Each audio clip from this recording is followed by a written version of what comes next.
Appreciate. Okay, Samira, let's hear you. Then we start the conversation with Bobby. Okay, so let me say welcome to you, Bobiwine. Being a leader of the National Unity Platform is something that we have been following. And on this day, we look forward to discussing Africa's economy. We look forward to discussing governance, youth, Pan-Africanism, and we also look forward to discussing African unity and solidarity. These are things that we'll be looking forward to having a nice conversation with. There are a couple of things we have to go into concerning Africa as a whole, and we hope to get all of the expertise on these things so that we have a fruitful discussion. Thank you. Okay, so now I want to say thank you, Bobby. Thank you and welcome again to this joint interview. They are all different Thank you. panelists, and we're going to have a fruitful conversation. Let me start on this note, Bobby Wine. There are many persons, like you said, of recent trying to give your full name. Many persons don't know your full name. You want to give us a little story about yourself. Who is Bobby Wine? How did you reach to where you are? What is the story behind Bobby Wine? Thank you very much. First of all, I want to express my appreciation for the kind compliments that I've had. They really warm my heart. But again, they also make me feel flattered. I honestly feel flattered by the attributes you're putting on me. I don't do what I do because I'm so courageous. No, I'm human and I get scared. I would only say maybe it's desperation, lack of what else to do. When there's nothing else to do, then you find yourself doing things that even you yourself can't believe. But trust me, if I had an option, if I had a choice, I would choose the easier one. So I just don't have a choice. And maybe that's why sometimes I tend to come off as courageous. But I appreciate and I accept the compliments. I hope I live up to them. Who is Bobby Wine? Well, I am 43 now. I am a performing artist, a dancehall artist, a performing artist who rose from the ghetto. The only thing difference I had from majority of those that I grew up with is that my mother gave me an education out of hardship that gave me the little knowledge that I had and the craving of knowledge and self development. Over time, I became a known artist, but besides that, I had a passion to transform my community. So in 2017, I took a decision to run for parliament, which I won with 80%. We had a very contested election that challenged me to know that there was so much, trust in not just me as a person, but what I represent. I did not present myself as an intellectual or as a person that is so experienced or is so passionate about politics, but I wanted to demystify the word politics. I wanted, and I said it, that since the Parliament had refused to come to the ghetto, I wanted to lead the ghetto to Parliament. I wanted the common people to take over politics and turn politics around and ensure that politics serves them, because there was a very huge difference between the governed and the governors. I realized there was so much money that was got out of us, but we didn't even know what we were paying for. The parliament was not connected to us. We were not connected to our politics. I thought that the people that listened to me, the only thing that I could, lead is a, a paradigm shift, a mental shift, especially the ghetto people, to get involved and take charge. And that's what my team and I believe that has been our greatest achievement.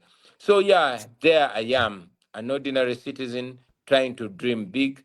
Sometimes we succeed, sometimes we get challenged. Do you have any history of your past parents, or maybe in extension, your grandparents being involved into any coup into Uganda that led them to the presidency of Uganda? Do you have any history of such? Yeah, sure. As an individual, I did not have any political history. I just rose to the occasion in my mid 30s.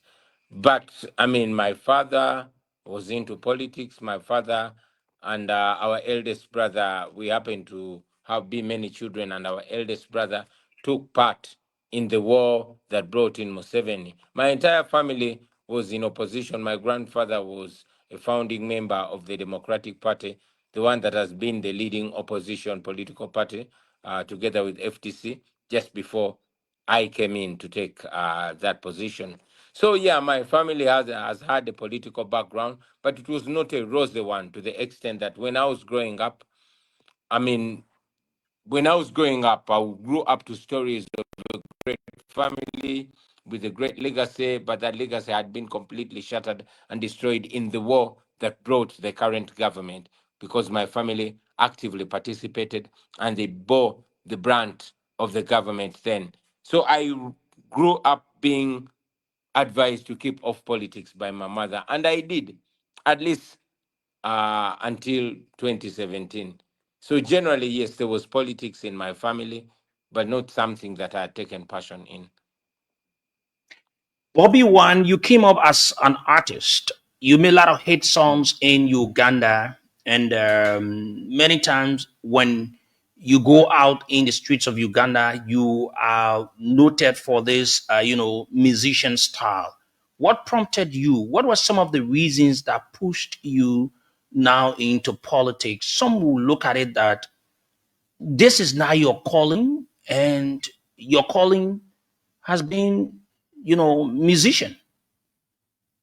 True, that's true. I was a musician for a long time, over 20 years, and I was one of the most successful artists, I would say, in this side of Africa. Successful in terms of his song, in terms of legacy, and financially.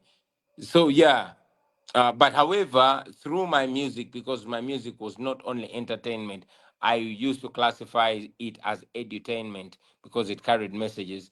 Along the way, I got to discover that I was not only entertaining but also building a following of trust, um, to the extent that um, I tended to inspire a lot of young people, and so many people used to listen to me. So I realized, like many people of this generation, that I was a leader, but the question was, where was I leading my people to?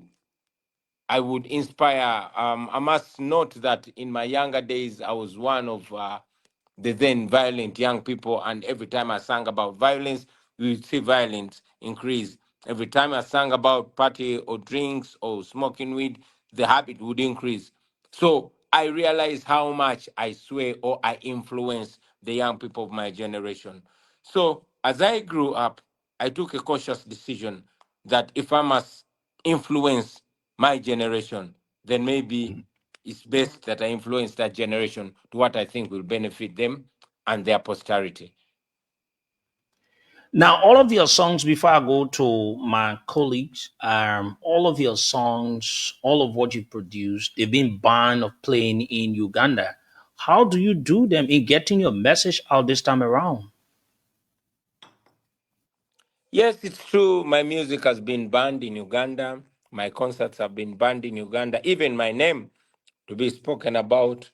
However, that has also had a reverse effect, because the more my music is persecuted, is the more my music picks attention.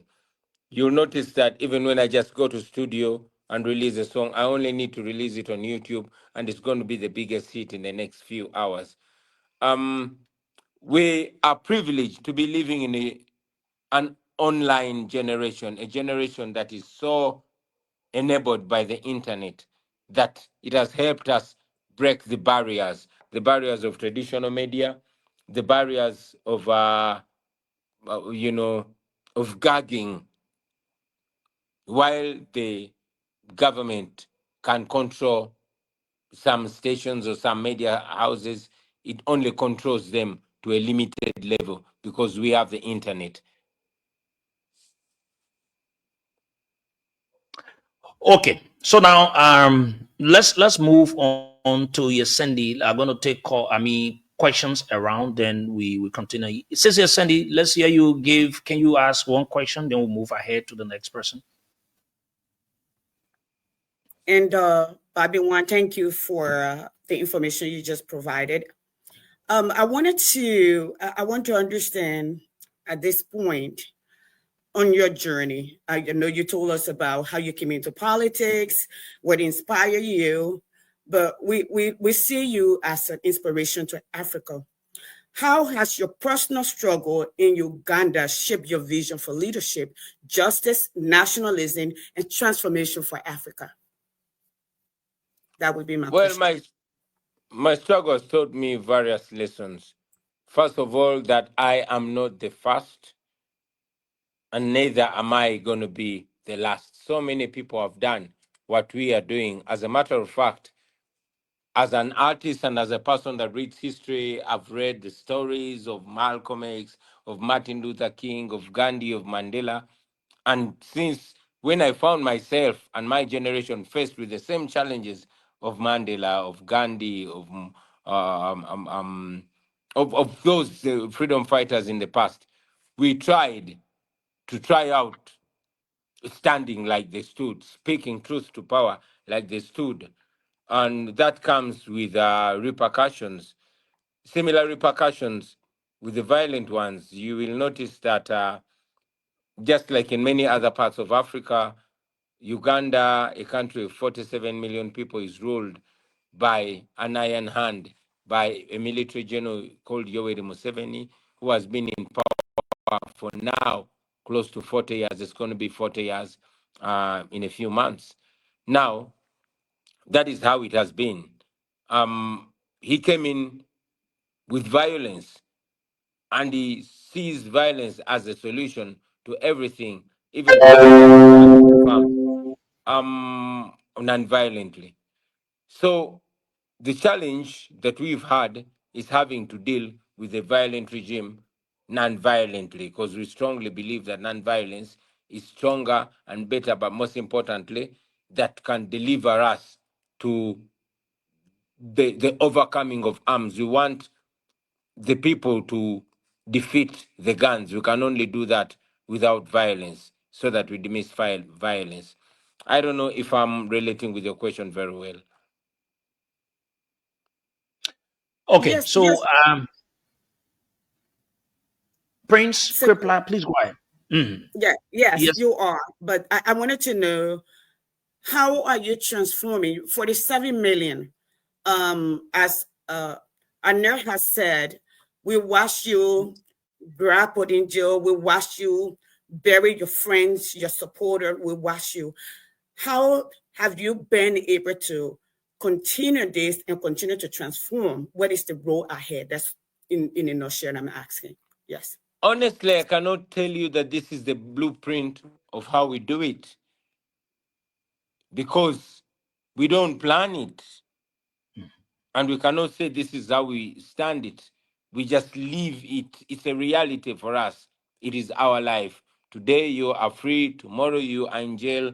One day you have your friends with you, the next day they are abducted and they're being tortured. It just happens. We just pray to God and also believe that if we don't give up, ultimately our enemy will break. So we just take every day the way it comes. We don't draw a plan, because there's no way. If we could draw a plan, the best plan would be to run away. That is the best plan. The smartest idea is to run away from this. But since, like I said in the beginning, we are desperate, we don't have any option other than facing it. So we face it the way it comes. Okay. So Prince Kripla, go ahead. Let's hear your one question, then we'll move ahead to the next person. Okay, thank you, Seku. Bobby, you you were elected to the Ugandan parliament, as you've confirmed, Yes. and you served from 2017 to 2021.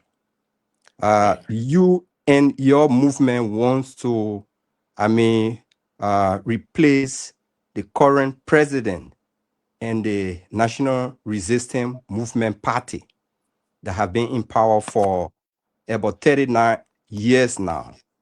My question is, what can you point to being a member of parliament that should be the verge for Ugandan people to say, yes, we think Bobby is in a better position to do better than the current national resistance movement of the current president? Thank you very much. Although your question sounds as if you're asking a guy in France or in England, say, okay, you went to parliament, what policies did you present, did you pass, and all that. I want to paint a picture for you in Uganda that the military general that is in power in Uganda has ruled the country on the barrel of the gun for 40 years. He has his son as the head of the military. You must have seen, if you're observant about Uganda, you must have seen his son, tweeting images of my friends that are being held under his basement and are going tortured. His wife is a minister for education, leave alone the fact that she's not educated. His relatives run the national banks, the national institutions, and all that. The parliament is family in the pocket of the general. So there's not so much that you can do. What our country needs is a revolution. Here we are with laws that are not even respected because, yes, we pass laws, but our problem is not bad laws. Our problem is the impunity. So when I went to parliament and realized that, I started agitating from the parliament. As soon as I went to parliament, there was a bill that was seeking to extend General Museveni's hold onto power forever, since there was a cap on the age limit of 75 years that General Museveni was not going to be able to pass until they changed the constitution. Now, I went into parliament as an activist and I made a resolve while in parliament where I spent 3 years. I made a resolve that the ultimate solution is put an end to the rulership. And maybe if I'm to give an outline of our alternative policies, that will take quite a lot of time for this show. I'll only say that our mentality now is a mentality of a slave who wants to break free from the chains, but then their fellow slave or a slave from another country is asking them now, if you want to run away from the slavery, what are your policies? What are your alternatives when you leave master's house? Our first intention is to break free so we can be able to decide for ourselves. Numerous proposals, numerous alternatives, numerous policy alternatives have been presented, but they can't see this light of the day because the currency is corruption, the currency is impunity. The main objective of the government is to stay in power, and everything else is a detail. That is the situation in Uganda, and I believe in many other parts of Africa. Anel, please go ahead. Let's hear your question to Bobby. So our leader, Bobiwine of Uganda, as employment is a major impact on stability and independency, when you are elected president of Uganda, to what extent are you willing to go to create job opportunity? I'm sorry, ask it again. If I'm elected president of Uganda?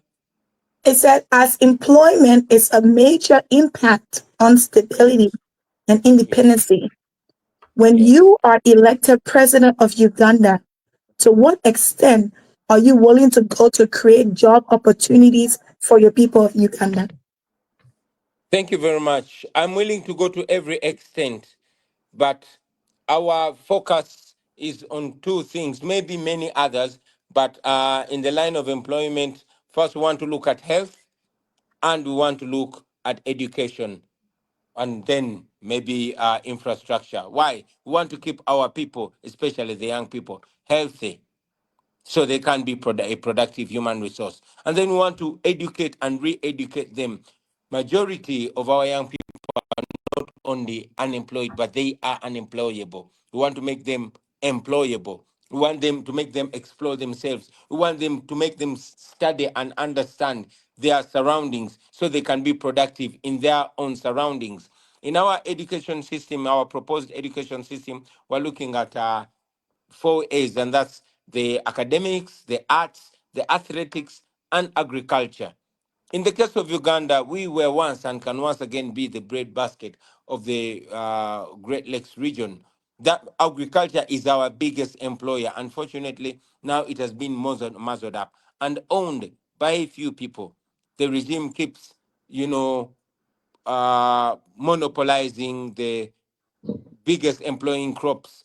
Talk about coffee, which was taken over recently, cotton, vanilla, tobacco, and many others. So when we mechanize that agriculture, but most importantly, throw back the agricultural economy to the people, it would Thank employ so many young people.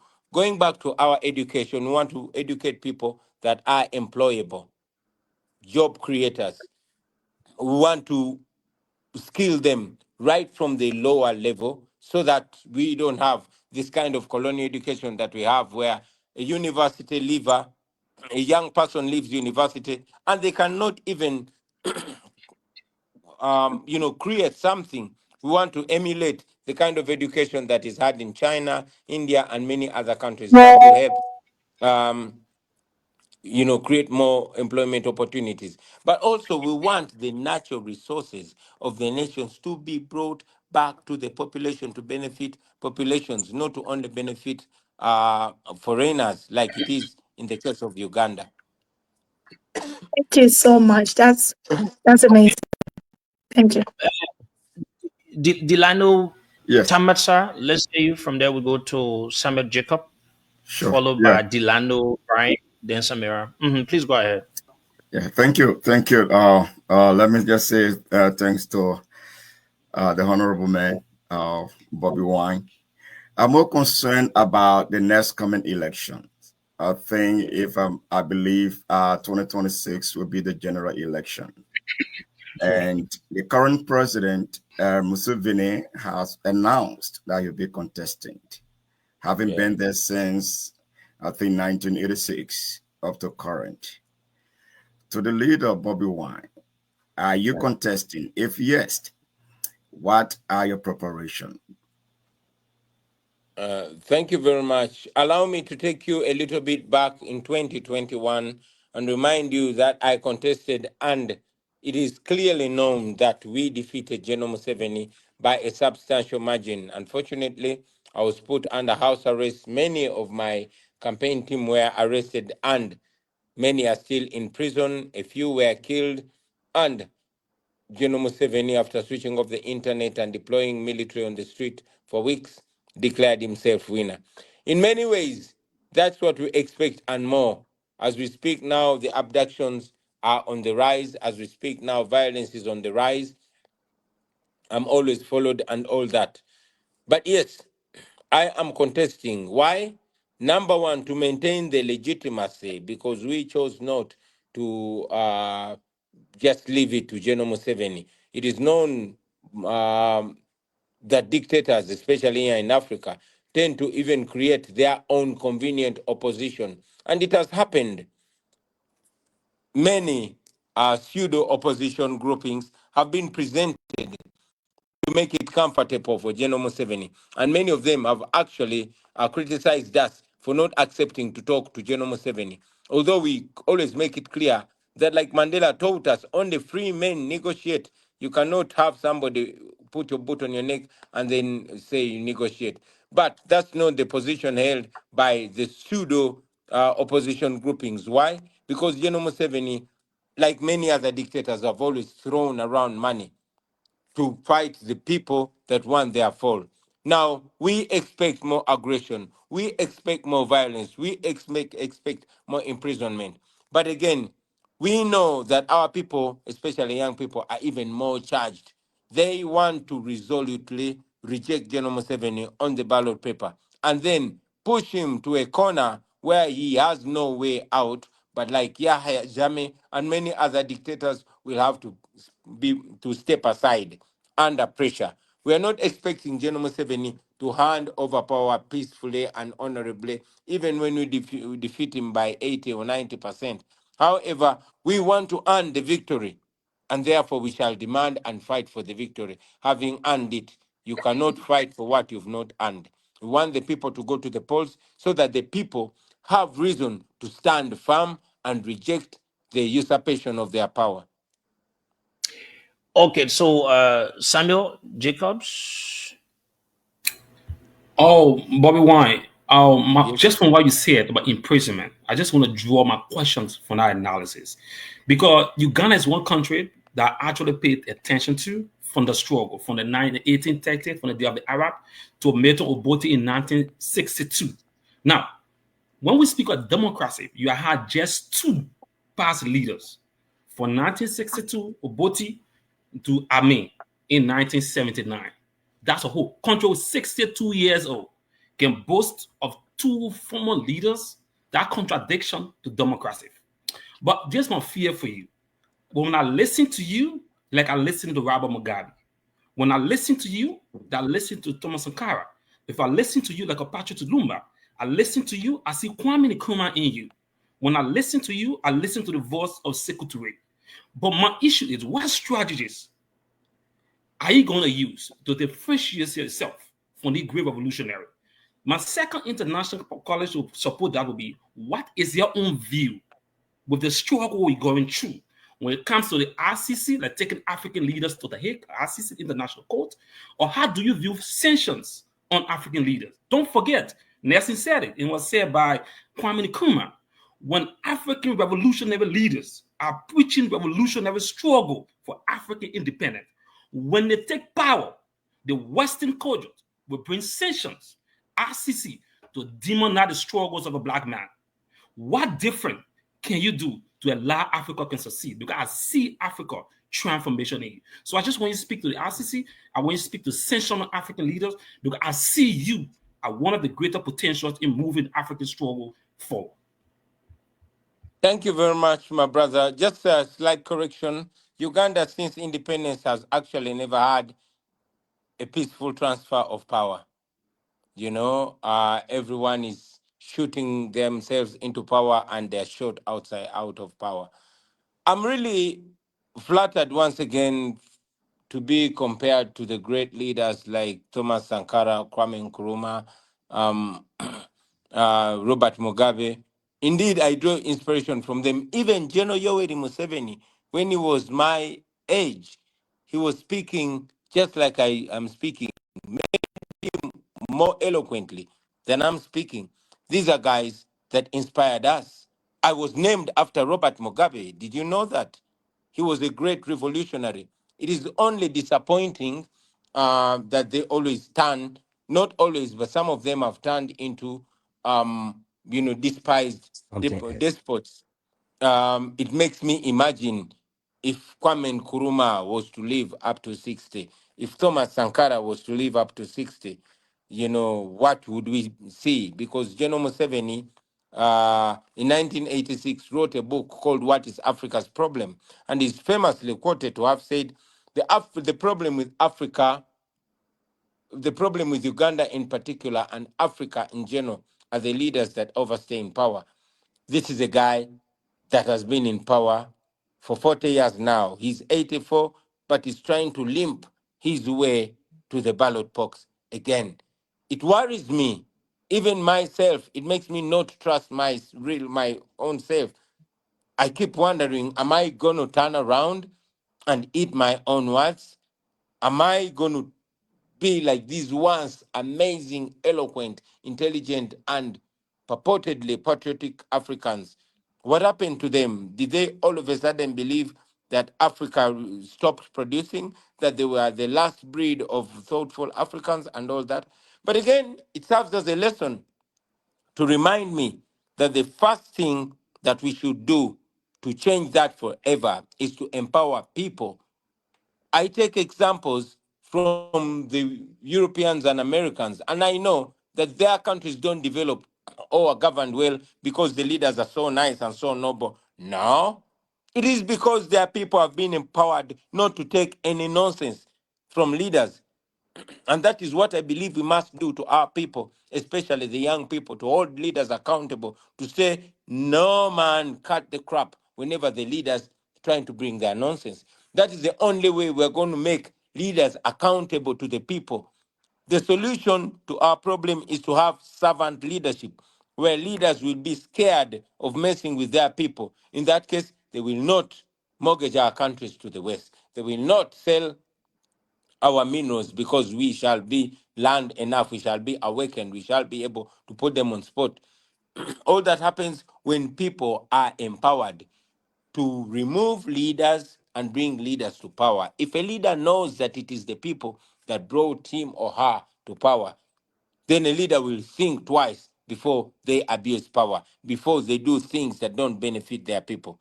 And that way, the people will be benefiting. That's my view. Okay, so we go to Delano Bryant. From there, we go to Samira. Bobby, I have a brilliant question to ask you. I've listened to you explaining very well. And my question to you, if you were elected as president today for Uganda, what will you do different from the current president? I'll say everything, but the first would be to demystify the presidency, to reduce the powers of the presidency, to have independent institutions, to have separation of powers, to put an end to militarism, to, I believe, everything different. I would be the direct opposite of General Museveni because I would not cling to power, number one. There would be free and fair elections. I would not, I would release all political prisoners and ensure that the judiciary is independent and does not operate at the calling of the executive. I would cut corruption because now corruption in Uganda is a currency, is a way of survival for the regime. I would put an end to that. So precisely, I would be the opposite of the current regime. Samira, please go ahead. Okay. Thank you, Bobiwine.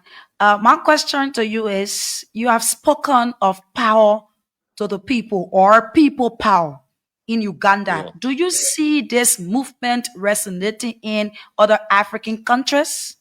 And also to support that, do you feel that there is enough solidarity among opposition movements across African nations? Thank you. Do I see people power moving across Africa? Oh, yeah. Okay. Look at this. Have you looked in Kenya in the past days? That should show you people power. We are challenged in Uganda because we live in an absolute dictatorship. The last time our people protested on the streets when I was unfairly imprisoned, more than 150 were mauled. They were shot to death. So, yeah, we live under different circumstances in Uganda, but we are trying to, give them confidence. And we know sooner or later people will rise. You asked about the unity, possible unity with among Opposition movement. opposition movements in Africa. I will not Yeah. only look at opposition movements. Not everybody in opposition is my friend in Africa, and not everybody who is in government is my enemy. It is not a matter going to power. So for me, it's not a matter of whether being in opposition or being to power. No, it's a matter of values and principles. What do they stand for? I would stand with them. If they stand for something I don't stand for, even if they're in opposition, I would not agree with them. And if they stand for something that I stand for, then maybe I would agree with them. So yeah, our collaboration does not depend on who is in opposition or who is in government, but as long as you believe in servant leadership, as long as you believe in democracy, as long as you believe in human rights and the rule of law, as long as you believe in Pan-Africanism and true African independence, then you are our friend. And if you believe in the opposite, then the opposite is true. So yeah, that is how it is with us. Okay. Now, People in Uganda think that opposition political institutions are not united. So at the end of the day, the current president will always have his way through as the way things are happening in the country. How united are you opposition leaders or opposition political institutions in Uganda? Uh, I've been saying it, well, it is not politically correct for me to say I'm not a politician, but honestly, I don't want to be called a politician. And I did not come to deal with politicians, I came to deal with ordinary people. Like I said, we want to take politics away from the ordinary politicians. We want the common people to take the politics because they are the ones that are affected.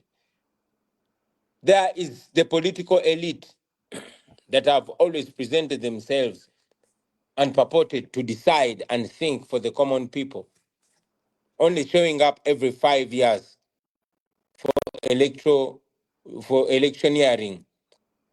In the ghetto, people tend to call them electropreneurs.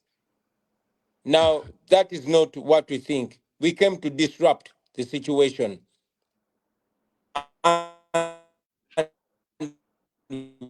Does not matter about the politician. This is not a business of political parties where a few people form a political party and another group forms a political party and another group forms a political party. So they come together and say, oh, now they, and then the regime wants them to give legitimacy. We are here to disrupt things, and we will work with anybody that wants an overhaul in this. Therefore, it is not about a few politicians uniting and making declarations. It's about the common people taking charge. In this, our revolution, it might be a democratic, non-violent revolution, but it is a revolution where we are upsetting the status quo, where we want the woman that sells charcoal on the market stall, and the young man that drives Okada or Boda Boda, and the young boy that is working in a barber shop, and the military general, and the member of parliament all have an equal say in the political matters of a country. We can achieve that, and we want to achieve that. So this is not going to be a situation where only the politicians have a say. Everybody is going to have a say, and that say is going to be equal. In this era of TikTok, of internet, of social media, everybody has a voice, and their voice is heard. Many ordinary bloggers are heard more than the politicians, and we want their voice to be heard for as long as that voice represents a substantial amount of people. So yes, it's not about only political players coming together, it's about the population coming together.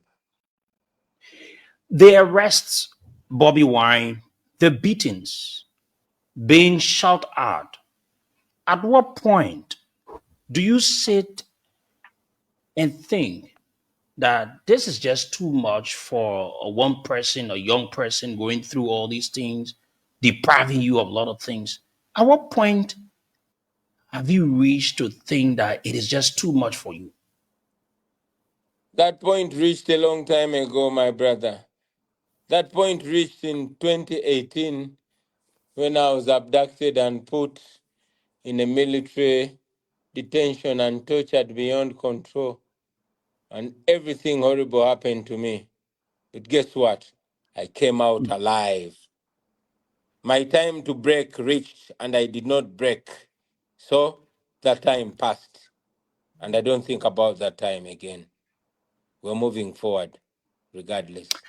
How relevant, Bobiwine, you think you are still with the young people of Uganda? We're moving towards the elections. And I'm going to ask you another question, but I just want to know how relevant are you still with the young people of Uganda? It is not me who has to be relevant. It doesn't matter whether or not I'm relevant. The question should be, how relevant is the struggle for freedom? Does it still have meaning? Is it still worth going for? It's not about me, and I never want to make it about me because I don't know how long I'm going to live. I don't want to give it to the regime. It will be so dangerous to make it about me, to make the relevance about me. That is empowering the enemy. That means if they take me out, then everything crumbles. But now it's not about me, and I keep telling the young people, anybody in Uganda, in Africa, can be a Bobiwine, and we must multiply ourselves as quick as possible, so that even when they stop one of the many others keep going. So it's not about my relevance. It's about the relevance of the cause. How relevant is this cause? It gets more relevant every day because everybody's eyes keep opening. We always tell Ugandans that everybody will test the misrule and the oppression. And it happens every day. You know, many are arrested, many are cheated, many die in hospitals. So there's an awakening of everybody. Something happens every now and then, and people get the realization and they wake up and smell the coffee and know they have to fight and change this. So, yes, the relevance is on the cause, not on me. But has there been, or is there any danger that you yourself, looking at what you've said about the president, could be linked to you any of looking at the 2025 and moving to the election in Uganda, where it has been speculated, it has been tweeted by the current president's son, which point to a clear indication that he might likely took over from his father based on the current, according to you, dictatorial leadership being carried out in Uganda. Please ask the question again. I'm sorry.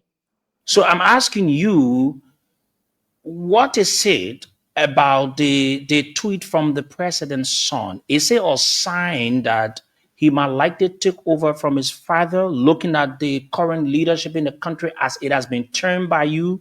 You have a dictatorial leadership in the country where it is now a peaceful or democratically elected government as the way it should be. Yeah, we must know that General Museveni is there about 84 years of age or thereabout. And nature has no substitutes. You can see it from him and the way he does the things he does. And we must also note that his son has largely taken over the powers because he heads the military and all, you know, institutions of coercion, and he uses them at his disposal. You must have seen him tweet about, I mean, undermining women, wanting to cut off my head. He has abducted people and taken pride and fun in it. He right now, as we speak, my bodyguard, my personal bodyguard, who is my friend, is in prison, but very badly tortured after being abducted by the General Muhozi, Museveni's son, who's the head of our military, and torturing him from his basement, and all those kinds of things. What does that show? That does not show strength. It shows weakness. It shows a little girl inside this huge man with a mustache, deranged and disillusioned, and thinking that terror and intimidation and violence is what's going to silence people like myself. We overcame, we defeated his father. We can defeat him too. Of course, it's worrying. I mean, being in a country where torture is a way of subjugation, where the head of the military tortures for fun and puts that on social media for entire world to see. By now, it is supposed to be horrifying to all of you Africans to see a head of a military that picks people and tortures them, threatens to kill people, and indeed people go missing. That is where we are as a nation. But I must tell Africa and the world that that does not stop us. We shall keep fighting. We shall get our freedom, or we shall die trying to get our freedom. Now, one of your drivers in the past was killed during this entire process, and you standing strong, very firm, pushing for the presidency of Uganda. Seeing some of the arrests being taking place in the country, people are being placed behind bars. Going to the legal process is very difficult for them. Bobiwine, what are you doing about all these things happening to your supporters? And sometimes when you see some of these things on social media, it is very discouraging as to their health conditions. Yeah, it's terrible, I must say. It's terrible. I get only motivated by the words, the writings, and the words of great people that came before us. Like I said, I'm reminded that people have gone through worse. There was a woman called Harriet Tubman who was freeing slaves in America, who said, you know, she freed 1,000 slaves. She could have freed more only if they knew they were slaves. So, yeah, our people, we struggle by to remind them that they are slaves. There's nothing to lose other than their chains. But also, you have mentioned, yes, there's so much we go through. How we keep, how do we not get broken? We just keep going. That same Harriet Tubman told his followers that when you hear the dogs, keep going. When you hear the shoutings, keep going. When you hear the fired bullets, keep going. Keep going if you want to taste the sweet scent of freedom. So we just keep going regardless. Because we know if we stop, we are finished. But if we keep going, then we might have a chance to life. Okay, so let's hear you, Prince. All right. Thank you so much, Sekou, and let me thank Bobiwine for extensive deliberation. But my question is, what is your current stand on the same-sex or gay marriage? The reason I ask this question is that research have it that you were invited to a musical concert in London, two cities in London. If I'm wrong, tell me I'm wrong. And then those your performance were canceled on account of the anti-gay nature of one of your song lyrics.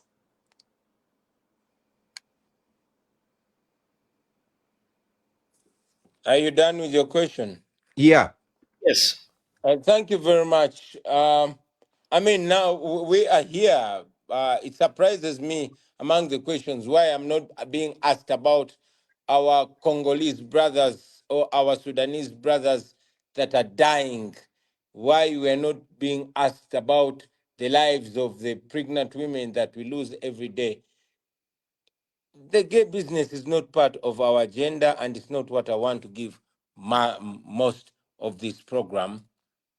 I think we should focus on what affects the majority. Besides, that's a controversial topic that we have had that we've not had a solution about. So why don't we major on things that we think everybody is going to get involved on and should really be our primary focus? Okay. Okay. So, Cynthia Sandy, please go ahead. Thank you so much, Bobiwine. Thank you again for being here. As a mother, as an advocate, as a teacher, I'm a teacher of history and science, middle grade in the United States. I can teach from kindergarten to 12th grade. So I've learned history extensively. When I hear somebody like you as a mother, first and foremost, and as a Black woman, my heart aches. You spoke earlier when you said, I am scared. Okay. And I want to commend you for keep going, because courage is not in the absence of fear. You got to keep going. Because we would not have gotten Dr. King, we would not have gotten Mandela, we would not have gotten Gandhi. Okay. Yeah. And today we wouldn't have Toure, and he's pushing forward. But and I also love when you say I'm a disruptor. My question to you at this point, in this turn of century, right? And also when you said, I don't make this revolution, it's about me. It's about the ideology. It's about dignity. It's about freeing our people and uniting Africa and making sure our young people are dignified, that we have true independence.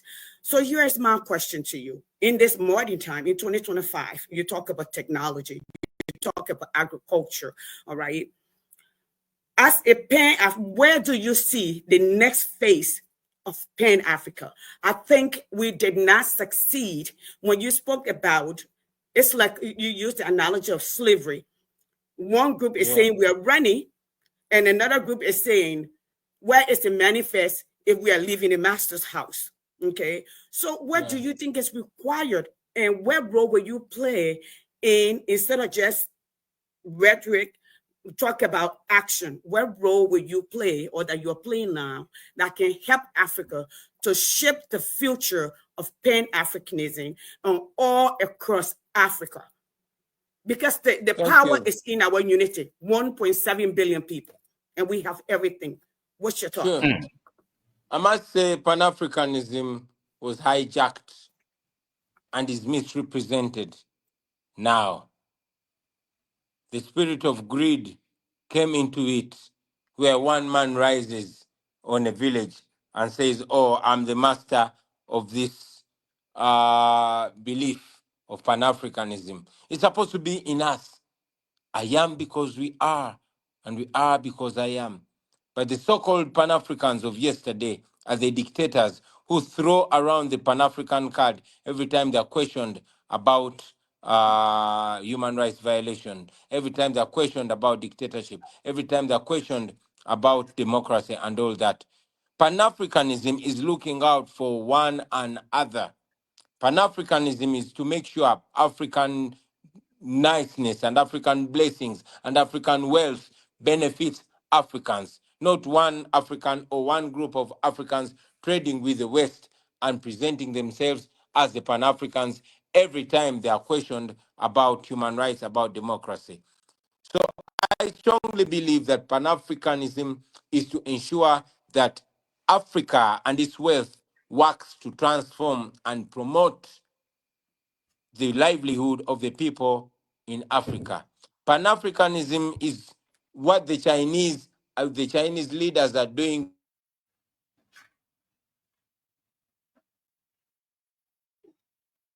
Oh, we just lost Bobby. Hope we can get him back. We just, I think he, Well, we, mhm. okay, so while we're trying to get him back, the cash giveaway is on. And on this program, we're giving out money this evening. All you need to do is to dial star 799 star 8 hatch, dial star 799 star 8 hatch, and play with 100 Liberian dollars to win 4,000. If you're listening, play now to be a part of it. I think he's going to come back Yeah, on. sure. He's going to come Yes. in and all of that, So keep so that we playing. can just, yes, go ahead. Keep playing the cash giveaway. If you're watching through our live platform, we put it there. We pin it. The code that you are to use to play with. It is star 799 star 8 hatch, star 799 star 8 hatch. It then use 100 Liberian dollars to play. Play as many times as possible so that you stand a better chance to win this afternoon. Okay. So as we try to get Bobby back, he's trying to. So, just so those of you just joining us, you're listening to the program Straight Talk Liberia on Voice of Liberia. We're live on 104.1 in Monrovia, 89.7 in Mangibi, 90.7 in Bong, 96.7 in Lofa, 95.6 in 95.7 in Grand Bassa. We're also live on www.voiceofliberiaradio.com. We're also live on Voice of Liberia television. Just go on Facebook and you type Voice of Liberia TV, you will get us. We want to say thank you very much. Our guest tonight is Bobiwine. He's the head of the major opposition political institution in Uganda. You've listened to some of the questions we've asked, and we'll continue. We're also going to have time for you, the listeners, to call in and make your input on the show, and we'll announce the numbers for you to call as soon as we get Bobby. Bobby is making efforts to come. We can see he's coming in and trying. For those of you out of the country, we have a WhatsApp number for you so that you can call in. And for those of you in Liberia, we have a number for you to call in. And we have a number for female callers as well. As soon as we get Bobby, for those of you watching, you will see he's back on. Bobby, you went off. Apparently, I'm, you. Mhm. I'm sorry I Go ahead. went off. Can you hear me now? Yes, you're live. My apologies. Thank you. I was trying to make a point. I don't know if you got me well. When I was trying No. to say that Pan-Africanism in our generation should go beyond a word. It should be actions. What the leaders of the Chinese are doing to improve the lives of the Chinese, what the Indians are doing for the Indians, what the Japanese are doing for the Japanese is exactly what African leaders should be doing for the African people. That is what I will call Pan-Africanism. Anything less than that is fake, is deceit, is hypocrisy.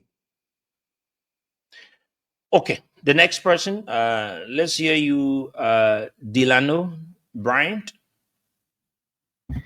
Well, Bobby, I followed Uganda. There are three major problems in Uganda. One has to do with tribalism, has to do with corruption, it has to do with selfishness among the people themselves. It has to do with the equal distribution of wealth among the people of Uganda. Uganda happens to be historically a great country in the East. Looking at you, a young man, 43 years old, the corruption is a mindset for the people.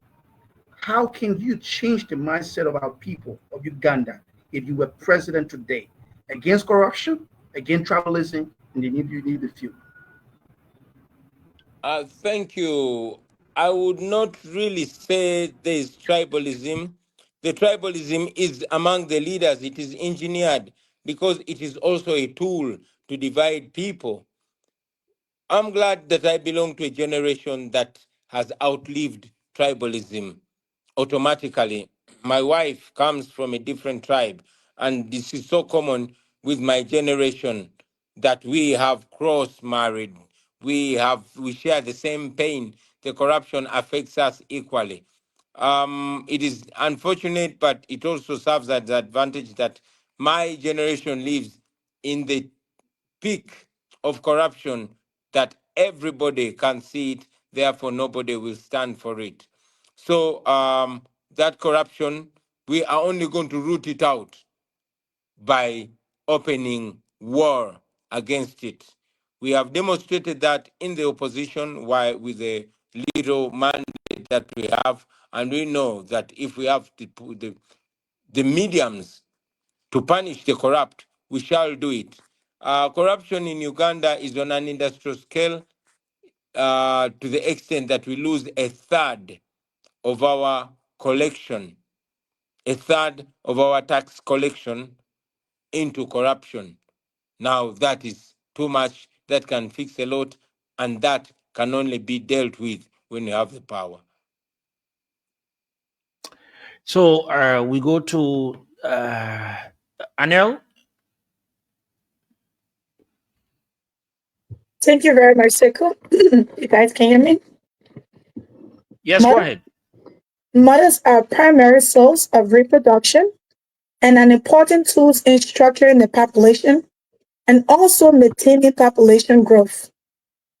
When you when you leader Bobiwine is elected president of Uganda, what insurance will you give to women when it comes to women inclusion in government?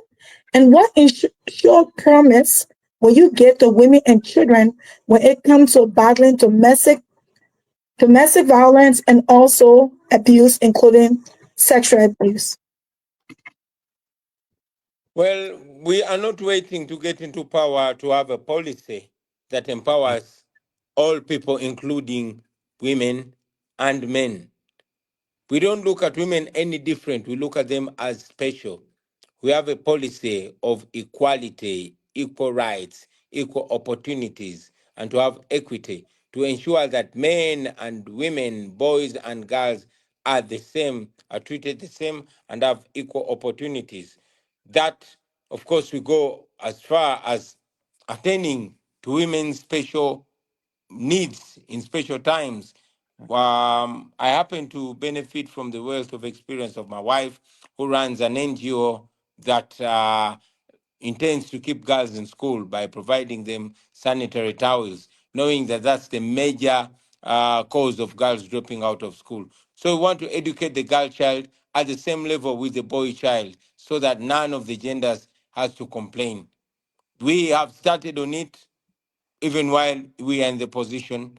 We have a threshold of women leaders that we must not go below. That is what we believe in, because we know when you educate a woman, unlike a man, you're educating a nation. And that is a resource we want to tap into. And also, I happen to be, my friends call me a feminist. I'm not sure I'm one. I'm just passionate because I know the power of women and what they can do to a nation in terms of development, having been brought up by my mother and turning into everything I am, courtesy of my mother. So that I learned from experience, and is something that as a leader, hope to impart into a whole generation that I'll be leading.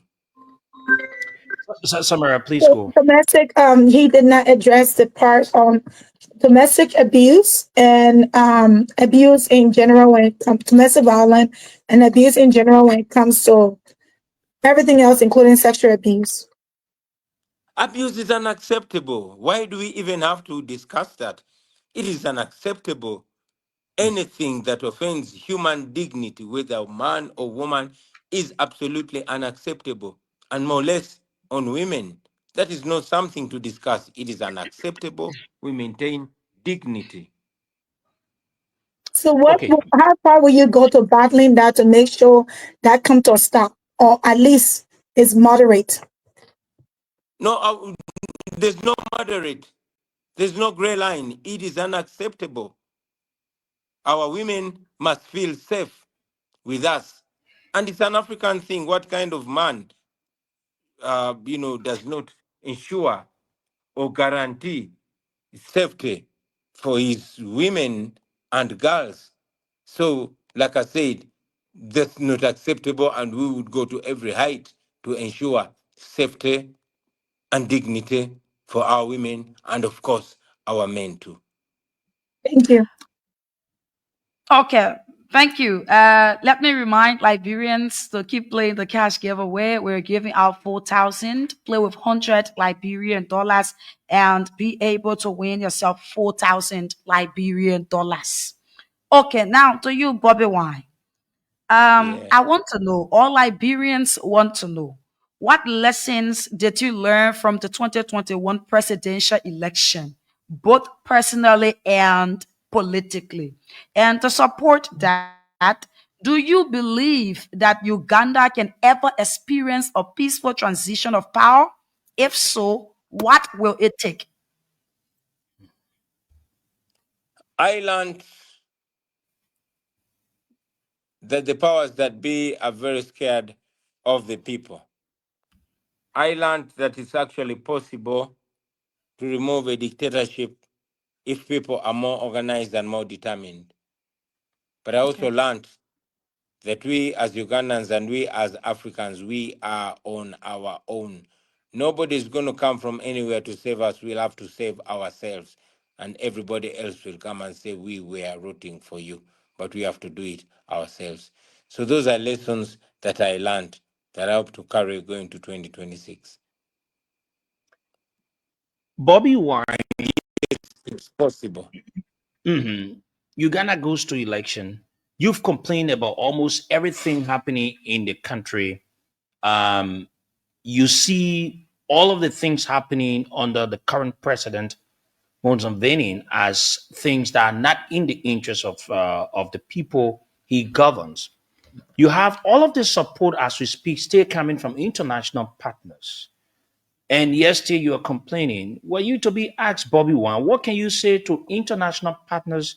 They're still doing business with the current government of Uganda, even though you are complaining that things are not, are not being carried out readily, constitution violation in the country, and some other issues you've mentioned. Well, yes, that's a complaint that I've raised many times. I'll continue to raise it. But I thought I'd inadvertently answered the question before even it was asked, saying we are on our own, because indeed we are on our own. Numerously, we've raised this challenge, and I've told the Western powers to their faces that if they cannot help us, at least they should not be sponsoring our operation. In the past years, the United States government has been giving Uganda to the tune of $1 billion every year, the biggest budget in sub-Saharan Africa, purportedly in military aid, but this is the money that is used to oppress us, to kill us. So literally, they are, in their actions, being partners in crime, and yet these are the same people that sing about human rights and democracy and the rule of law. So yes, we are on our own. The foreign powers seem to be on business. They seem to be on business, and if the dictators are the ones that are going to give them business, then they seem happy to defend their impunity and to defend mass murder. So we always call them out also, telling them not to continue enabling our operation. Otherwise, the people of Africa will define them as neocolonialists. How do you think, before we go and allow you to interact so that the public, those of the people listening, even those of the people in Uganda, we're going to announce the number or numbers if they want to call. How do you think, Bobiwine, African countries can work together for the best? Because it is often said that the Western world, they get a lot of things from Africa, and at the end of the day, they give handouts to Africa, and it looks as if to say they are the one providing all of the support to African countries. You have been pushing for a lot of bad governance in Uganda, reaching out now to Africa. What do you think African leaders can do in terms of addressing some of the problems African countries are faced with in terms of the economy, in terms of the fight against corruption, in terms of the rule of law, and you can name the rest of them. Well, I cannot reinvent the wheel. The problem of Africa has been diagnosed. Chinua Achebe in 1980 was asked the same question, and he said the problem of Nigeria and Africa are not the lakes, rivers, or the natural resources. It is about leadership. And 6 years later, General Museveni also diagnosed the same problem. And this was his analysis. The problem of Africa is not anything else but leaders that overstay in power. Because when a leader overstays in power, regardless of how good their vision was, they reduce the entire vision to staying in power, and everything else becomes secondary. They want to stay in power, and that will be the main preoccupation. So if we can be changing leadership, then leaders will be coming to serve their term, get some achievements, and move on to allow others. That is the only way we're going to foster democracy, to foster human rights, and to foster servant leadership. Do you think anytime soon Uganda will experience the presidency of Bobiwine? Is it possible anytime soon? Yes, yes, it is possible. Mandela told us it always seems impossible until it's done. So I know it's going to be possible. And by the grace of God, one day you will invite me on this very platform, and I'll say, I told you. And we're going to be referring to you as His Excellency Bobiwine of It Uganda. doesn't matter. I don't have to be president. I don't want to tie this whole agenda of me being president. You know, it's not about me becoming president. It's about my country breaking free from the shackles of dictatorship, whether by me, by anybody else. This struggle has not started with me. I was playing my music while other leaders were, at it. And here I am, and I have to give my contribution. It is my hope and prayer that is under my leadership that my country will break free. But if it's not under my leadership, at least it must not be under my leadership that the struggle crumbled. It must not be under my leadership that there was betrayal. No, that will never happen. So we just have to keep going, putting one foot in front of the other and bringing as many people on board as possible so that, like I said, we together get our freedom, or we die trying to get it, and somebody else will on our behalf. Okay, you're listening to the program Straight Talk Liberia on Voice of Liberia. We have as our prime guest today Bobiwine. He's the major leader of the opposition in Uganda, an activist, a former musician, and someone that has been preaching, speaking about good governance and some other ills he claims in Uganda. We're going to go to the lines. And those of you in Uganda, those of you out of Liberia, other parts of the world, you can call us on this WhatsApp number so that you can also weigh in, make your contribution. We will appreciate you asking one question if you have, or maybe you want to say something and just straight to what we've discussed. +231 777 7926 +231 777 7926. That's the WhatsApp line for those of you out of Liberia. You are watching us on the show, you are listening to us any parts of the world, and you want to ask our guest Bobiwine a question pertaining to what we've discussed and we're discussing currently on the show. For those of you in Liberia, you can call us on 0773 978 564, 0773 978 564, or 0880 907 907, 0880 907 907.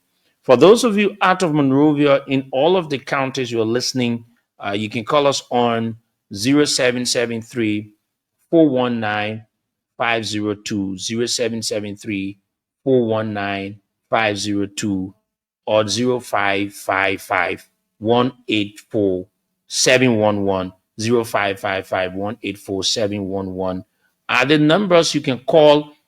For the female callers, Samara going to announce a particular number for you people just for the show so that you can announce a particular number just for the female. Okay, so the females can call on 0779 003835, 0779 003835. If any male call on this number, we will not take you. No, it's for females. It is only for the females. So Bobiwine, we want you to have an interaction with the public. So we're going to take a few calls so that you can listen to what the folks they've got to say. I appreciate. Okay, so now we're gonna go. Let me just, for those of you out of the country, if you want to, you can also weigh in. Let me take this person here. Good evening. Yes, sir. Please go ahead. Your name and you join us from where? So thank you. My name is Saturday Nesta Wilson. I'm Tony from Muwonge, Liberia. So first, let me acknowledge the presence of Bobiwine from Uganda on your show tonight, and my own brother, some of the takers, one time representative in District 6. Presently, I'm excited to listen to such a discourse. Wine, you know, he's a replication of the Pan-Africanism, and he's a direct Pan-Africanist in Africa. He's very, very inspiring and motivational to all the younger generation. And I think one of the questions you asked, which he responded to, which really got my attention, is this.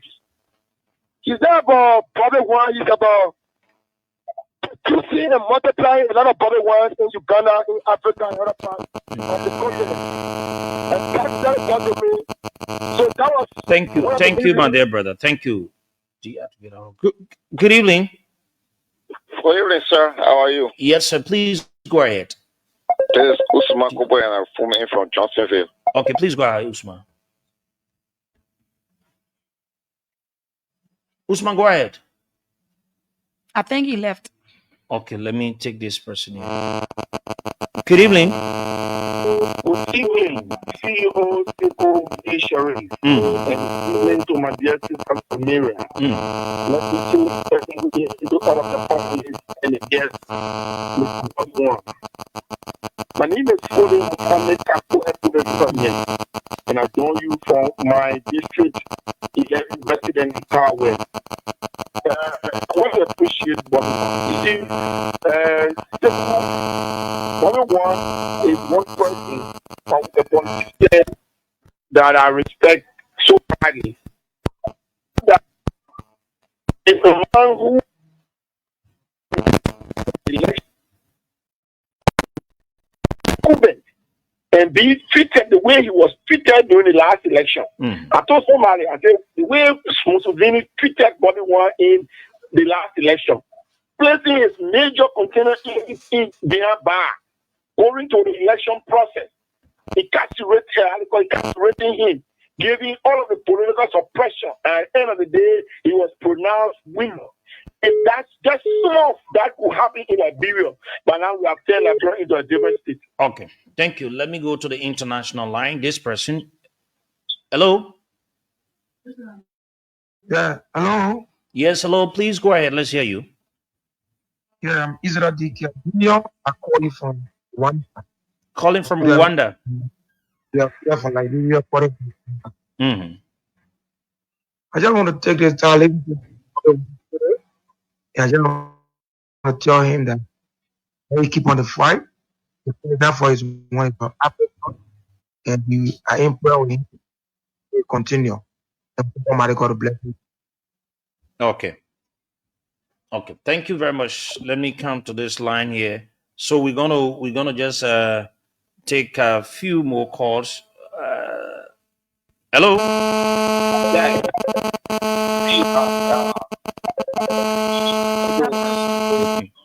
Let me take this person. Hello. Hello. Yes, please go ahead. Hi, my name is Evan Scotio. Hello. Yes, sir. You're live. Please go ahead.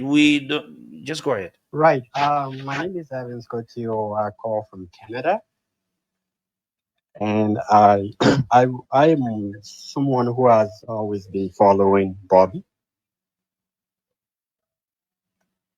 Please go ahead. You're live. We're listening to you. He's listening to you. And I follow him through the last elections, and I saw how the election violence took place during that elections, and things were very, very difficult. My question here is that what electoral reforms he has seen that are in place that he can trust for the upcoming elections, whether they will not be rigged as they were in the past. Okay. Okay. Thank you very much. Thank you. Thank you. Hello. Good evening. Yes, please go ahead. Good evening, CEO Sheikh. Please go ahead. And good evening to Bobiwine of Uganda. I'm David E. Harris, across from Pension Street. Sir Bobiwine, I always speak highly about the West. But my question to you, if and only if you become president of Uganda, will you silence the West and decide to work independently as Ugandans in your country to develop Uganda? Thank you. Okay. Thank you very much. Let's go to the international line. Hello. Yeah, hello, Seiko. Thank you. My name is Ishmael Habib Rahim, and I'm calling you from France. And thank you to the panelists. My question to Mr. Wine, looking at his bold vision and the Pan-African ideology to elaborate Uganda and Africa at large. So my question is, if he become president, what his intent to collaborate or engage other African leaders that don't have the same vision that he have, that still want to live and be controlled by external power? Okay. Thank you. Hope Bobby is listening, and he Sure, will I'm listening in. I'm listening Okay. in. I was really intrigued. I thank those that are sending compliments, but I was intrigued by a question in which a brother said, I tend to speak highly of the West.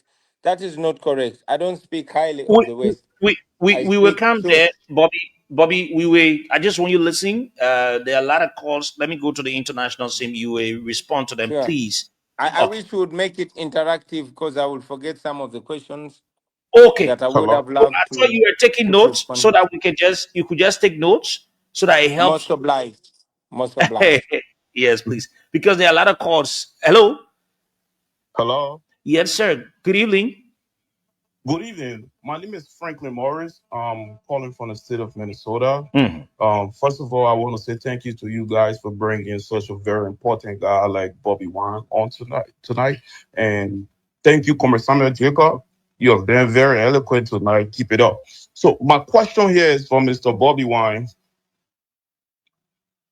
Please go Hello? ahead. He's listening. We are Okay. listening.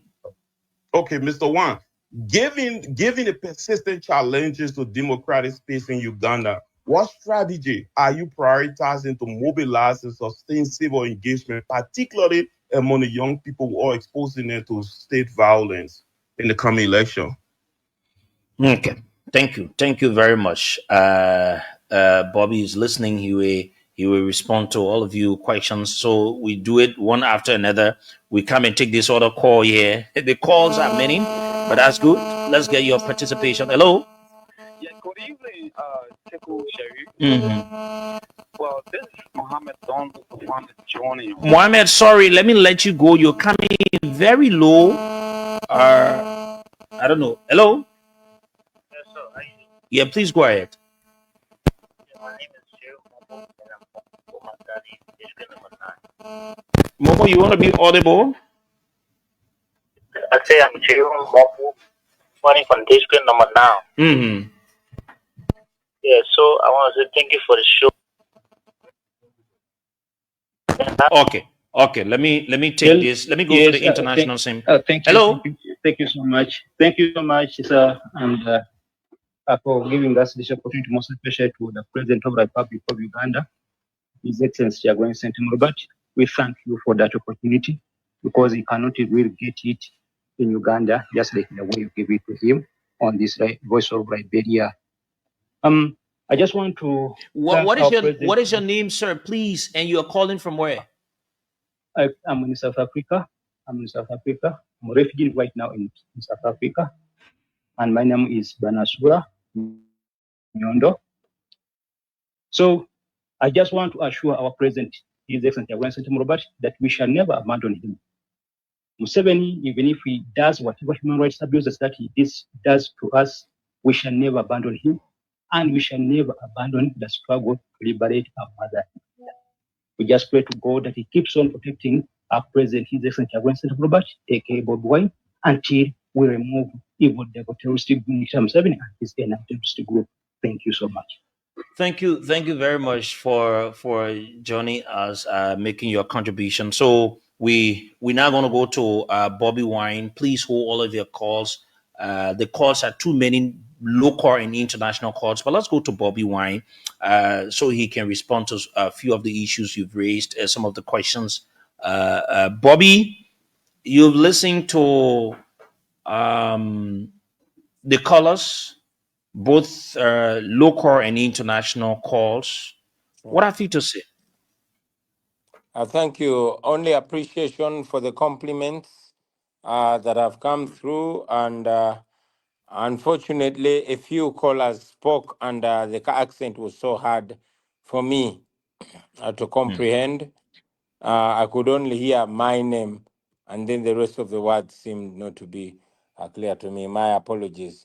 But those that have been able to get, as I was trying to respond much earlier, that a brother on call seemed to suggest that I speak highly of the West, which is actually not the case. I don't speak highly of the West. I don't look at the West as a solution. I don't look at running to the West as a solution for African problems. African problems must be solved in Africa by Africans. But how do you solve a problem? By looking up to its cause, what causes the problems. You realize that so much of the collaboration is actually neo-colonialistic. So much of the international collaboration is business and not value-based. These are people that sing human rights and democracy and the rule of law, but they are hobnobbing with dictators. I've raised this complaint many times. I have had the rare opportunity to speak to audiences, to speak to people that matter. And what I always do is to call them out, to ask them to stop being the enablers of, you know, extrajudicial killings and injustice and oppression in Africa.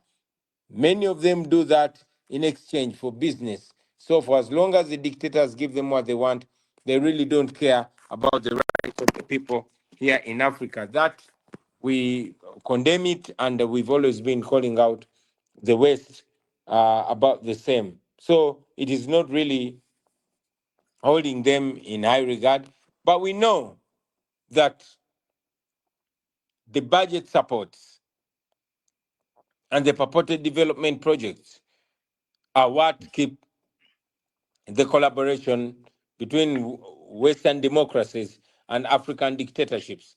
And that is double standards. That is wrong. We condemn it, because if the regimes in Africa, the oppressive dictatorships, did not have support and legitimacy from the West, then they would not stand the heat of the day. Another asked me, still a West related question, says, will I also be taken over by the West, like it seems to be happening with, you know, with the leaders that tend to rise? Most of the leaders that rise up in Africa are very quickly co-opted by the West. Case in point was General Museveni. He was so conservative and was socialist when he came to power, but we all saw how quickly he transformed in order to realign with World Bank and IMF and all that. That is not our problem. Our issue here, and there's a book that I co-authored. It is called Expensive Poverty, that we wrote together with, that was written by Dr. Greg Mills, and I just offered some support to it. But this book outlines that the wealth of Africa is actually the cause of its poverty. It's because of our wealth that we are impoverished. In order for that wealth to be taken away, the gold, the oil, name it. So under new leadership, under a Pan-African leadership, it should not be aid, it should be collaboration, it should be business. So we intend to relate with the rest, and indeed with the rest of the world. But we want to do that on principle, on mutual benefit, under mutually respectful terms, and most importantly, it should be collaboration, it should not be aid.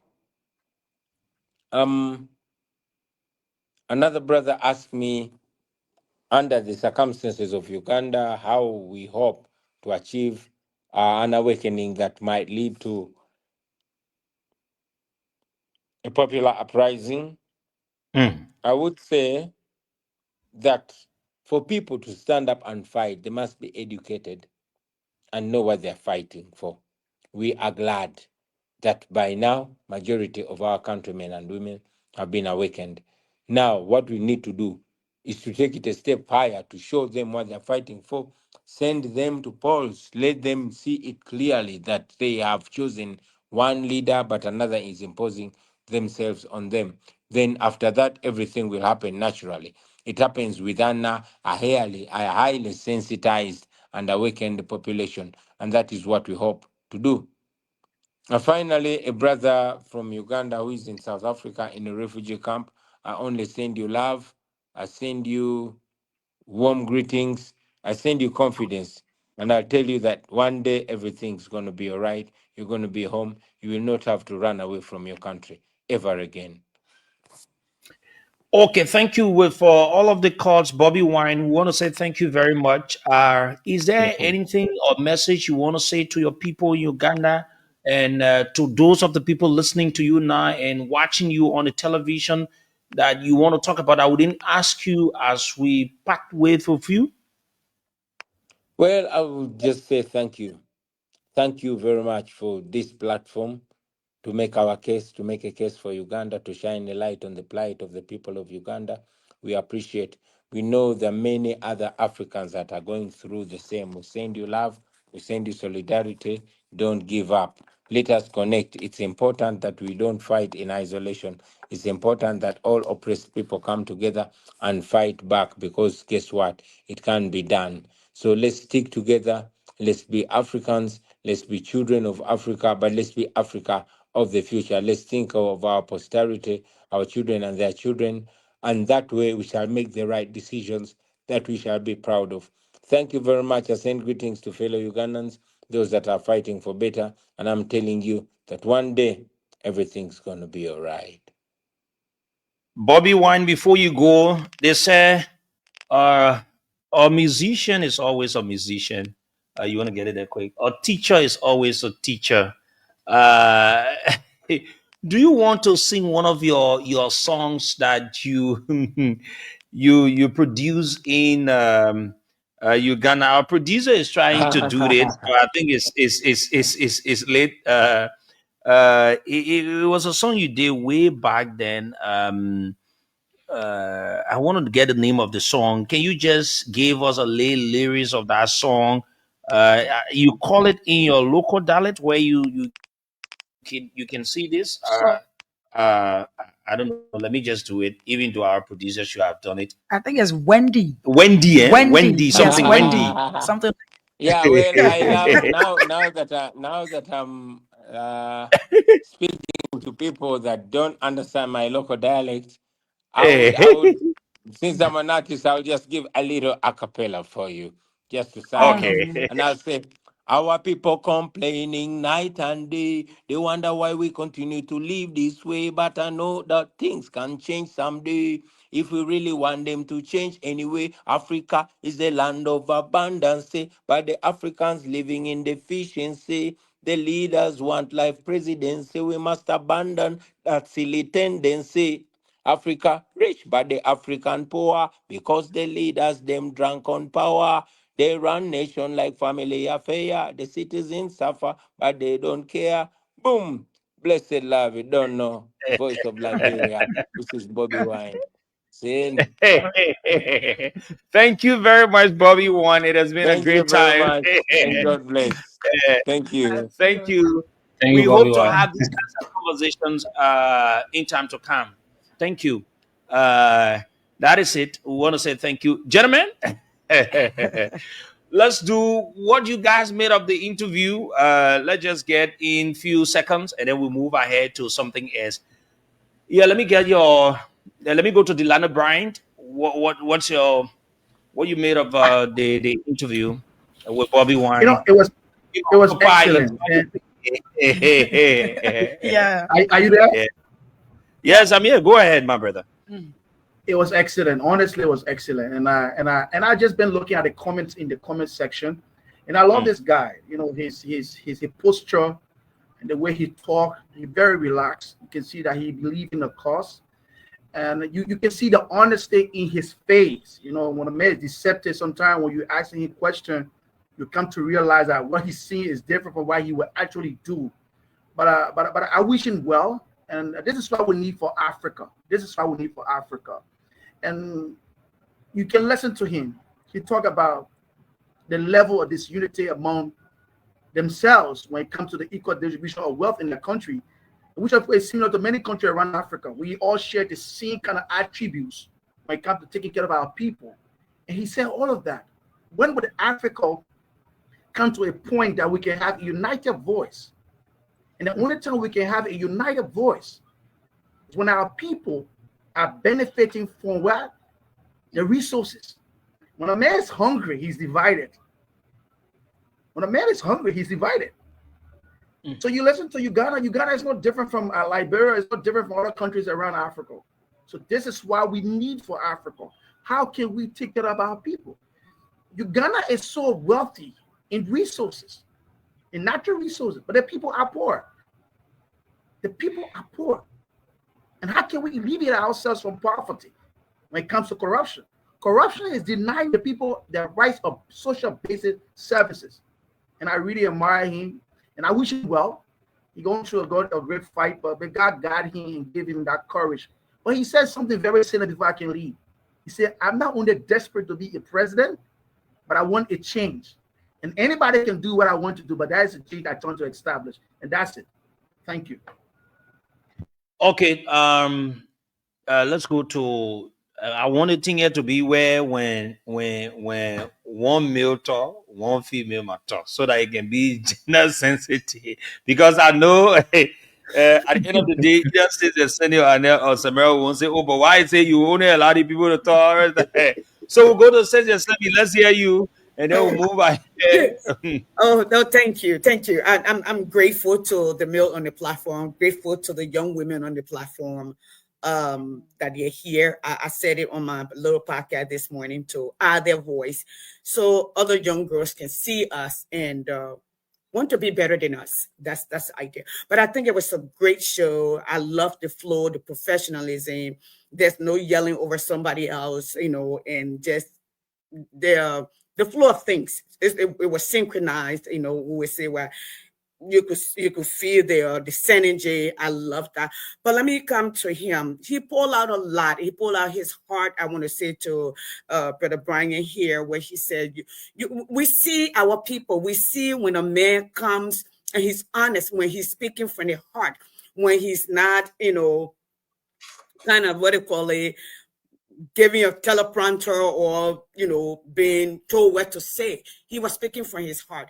But what is present and has always been is all of our problems are the same. He said corruption is a currency. Corruption is a currency in most of all are scattered all around the world, because although we have the wealth, but look at us. And I think Sekou, you asked the question and said, the West is saying this, they're saying that. What do you think? And what did he say? Africa wealth is Africa's problem, because the rest of the world needs it. Okay, they need it to develop, so we have to be suppressed. They will show up and say, "Oh, the election was free and fair," but so long the person in power is giving them what they need, and that's what he's saying.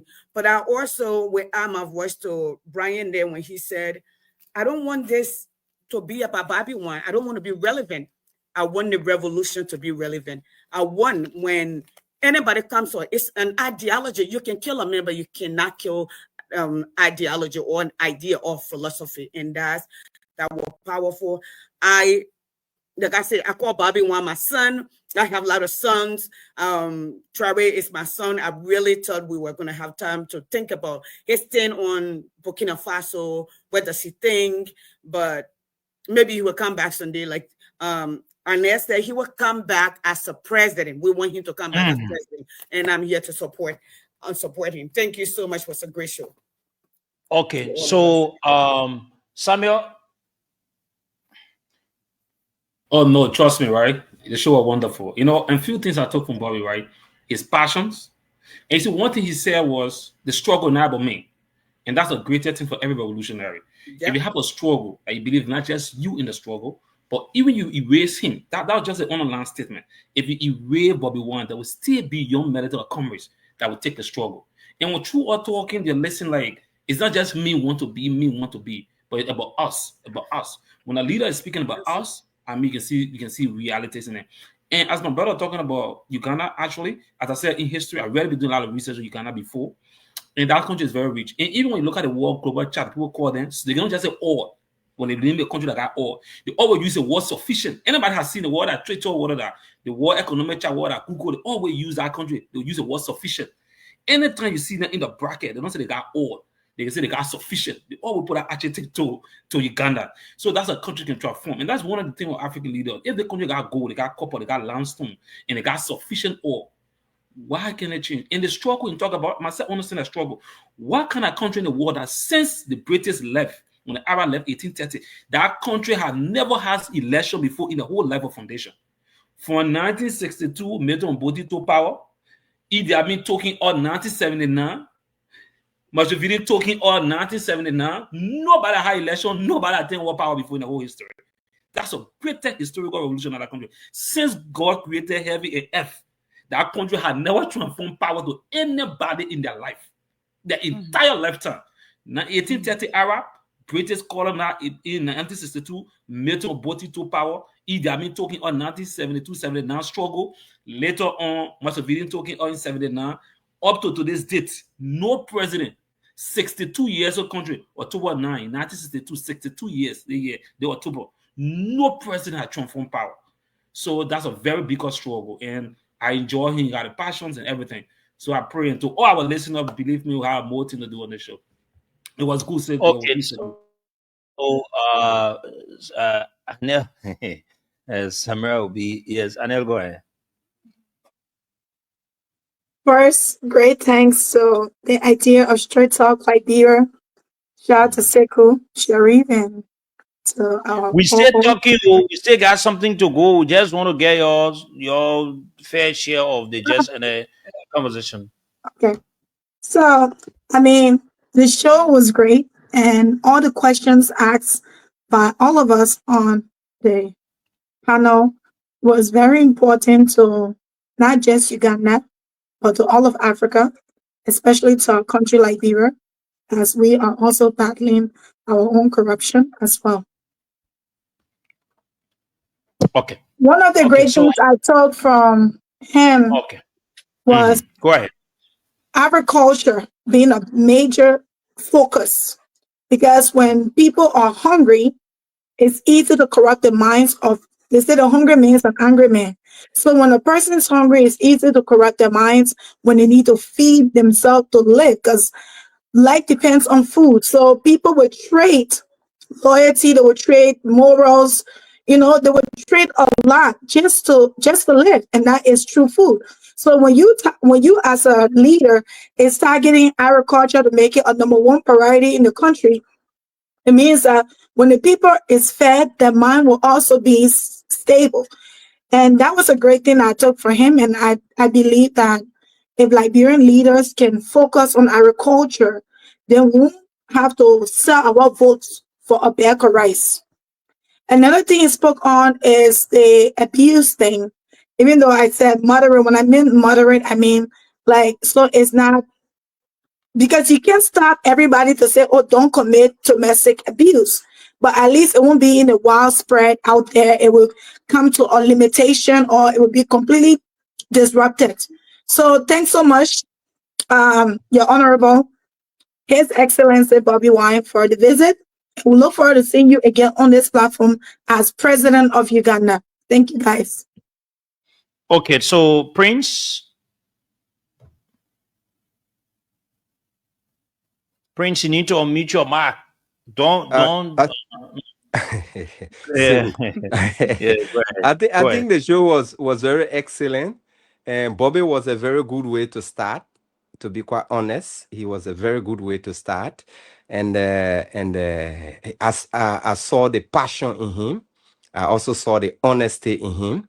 Except that I think I will wish to see in the team of his movement, whether they are other passionate people as he is, whether they are other honest people as he is, considering the fact that he building a movement to liberate Uganda from fellow Ugandians. the first struggle was a resistance movement against the West. But this time, this is not a struggle against just the West alone. Museveni and the rest of the other people who are in charge are Ugandans. They have supporters who are Ugandans.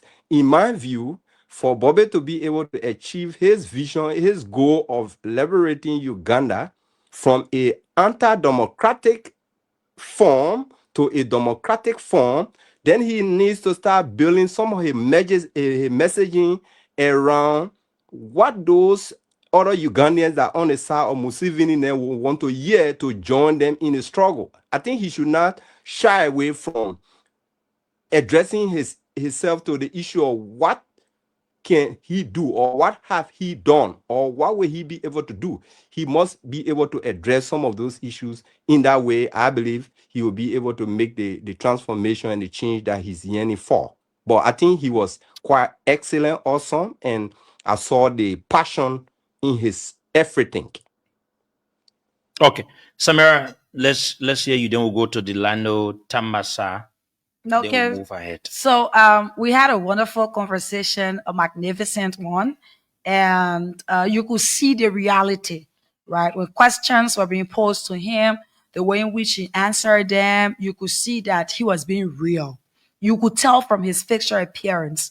And, you know, Bobiwine once said that freedom comes to those who fight for it, not those who cry for it. And I think that he had been going a long time on this journey, trying to give Ugandans a better life, trying to take them from where they are currently and trying to help Africans.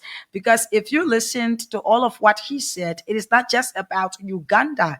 It's also about Africans. It's also about helping Africans and also bringing them to the world stage. So I should say kudos to him. And like Prince said, it was a great way to start. Bobiwine was a great way to start Straight Talk Liberia. So that is it. So Delano Tambasa, let's hear you. Then we'll move. Yeah, absolutely. You know, as others said, other panelists, it was a wonderful show.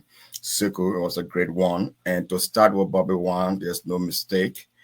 He came ready prepared. And look, there was an article about him written by one Julius Dumba, and he categorized Bobiwine as the symbol of courage and hope of all Ugandans. And I saw that in him, that courage, you know, and the hope, you know, I saw that also in him. And I think it's just clear, you know, as a young man, you know, who came up, you know, from the ghetto, you know, giving his background and coming to the limelight in politics and everything. It was a brilliant show. And my greater takeaway at him, you know, all of us has said it. It was where he detaches himself from the power to be. He don't want, it is not about him, it is about the ideas. You know, he want to say that it is not about Bobiwine. I think that was powerful. That's the greatest message among all. That day is not about me being president. If I come back to Straight Talk after 3 years, it is not about me being the excellency, but it is for the revolution to gain fruit. That the militarism should go away, that democracy should be reigned in Uganda, and that's his goal.